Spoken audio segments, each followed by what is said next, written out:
て足元がビシッとあったかい。体によくわかる三菱ツインファンエアコン。霧ヶ峰ね。小泉今日子のツインファンなるほど豆知識。ツインファンの場合、下からの温風を上からの温風が抑え込んで、あったかさが隅々まで行き渡る。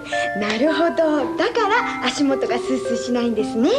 三菱の Q シリーズ。